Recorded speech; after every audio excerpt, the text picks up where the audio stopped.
see ourselves as a regulatory agency, but we want to educate as much as possible because we love it when our places have such faith in us that they want to call us and say, hey, we're having this problem. How can we fix this before you come in?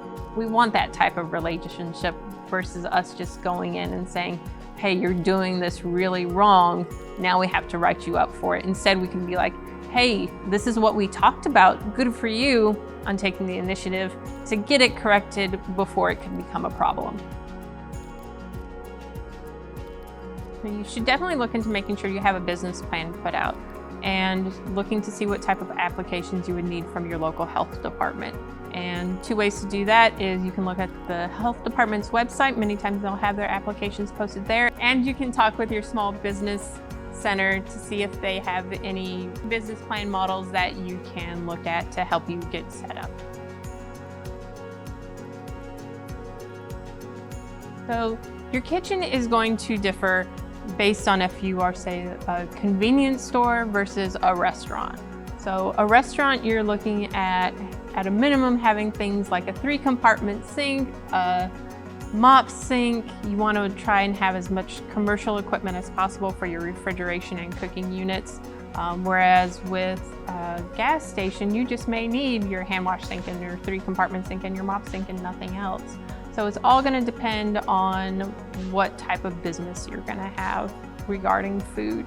So once you have that outlined, it'll help you out a lot. And once we at the health department see that information, we can help you figure out what's the best placement for that to make sure that you are running your facility in a clean and healthy manner and making sure that the flow of your establishment is going to work for you and the type of food that you want to serve. So the food truck is going to be a scaled down version of your kitchen.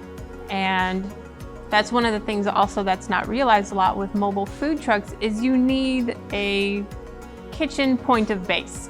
So you need what's called a commissary, and that can be already a licensed food establishment that's agreeing to let you use their facility, or you need to build your own small facility that has all those previously discussed elements in it, your hand washing sinks, your refrigeration units, your cooking units, your 3-compartment sinks. So all of that. So, and in your mobile unit, you again need a 3-compartment sink. You need your hand wash sink. How are you going to keep food warm? How are you going to keep it cold? So that's all the stuff you need to look into as well. So you definitely, as a food manager, you want what's called now a Certified Food Protection Manager certificate. And you can get those at your local community college, such as Southeastern Illinois College. And they may call it your food sanitation certificate, but it's a certificate that's good for 5 years. And you would like that for all of your managers so that they have that really good background on how to safely handle food, so that they can make sure that the staff members that they're over are handling food correctly as well. And then your staff members that don't have that certificate, they need what's called a food handler certificate, and those can be found online anywhere from $10 to $15, and they can get a basic background in food sanitation and safety.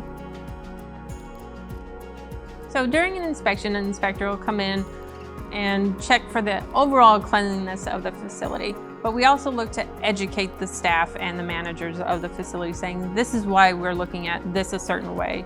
Or if we see something thawing incorrectly on the counter, we want to be like, hey, this is why it needs to be thawed this way, so that you're not hurting any public that may eat that food. So people many times think we come in and we're just trying to mark up everything we can see. And unfortunately, in some cases, we do have to do that. But we also try and educate as much as possible so that hand washing is done correctly, food handling is done correctly, that cleanliness is done correctly, so that the food that you serve to the public is safe to consume and no one's going to get sick by eating at your facility. Your health inspectors are there for you. If you need to call us for anything, please, we want to help you. If you need us to come in at a non-regular appointment or inspection, we will come, we will look through everything for you. We're happy to do that. So we're here as a resource more than just as a regulatory agency. We want to help. And the more questions you give to us, the more we're able to find those answers for you so that you are providing the best service you can to your community. Fill out the applications. So because that application will give you a good background on like, do I want to do this way? What type of food am I going to serve? What's the layout of my facility going to be? So it all goes back to what are the basics that I'm going to have? What am I going to do? And once you fill that out, bring it into us. We'll be happy to go over it with you. We'll connect you with, say you do need the state plumber to come in because you haven't been open in a while, or you are a new facility, because many times we can't open you until someone higher than us at a state level has looked at your facility. We want to make sure that you're connected to all the right people and have had all the necessary things done so that when you get things installed or changed, that when we go in there, we don't say, hey, this is wrong. You now have to spend another couple $1,000s to fix it. Whereas we can look at your plans and say, this would be better for what you're trying to do, and this is something that you're missing. Go ahead and add that in now so thousands of dollars in plumbing later don't have to be done, anything like that.